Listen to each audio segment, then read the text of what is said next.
receive a lot of damage in your home after the Almost storm? 11 feet of water, yeah. Wow. Basement up. Basement to the first floor. Were you home that night, or We you evacuated. evacuated? Okay. Some And of is your us were house home. livable now? Yes. Okay. What's your main concern with if they are cutting down trees?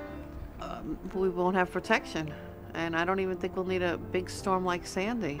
I think a good nor'easter might send us some water.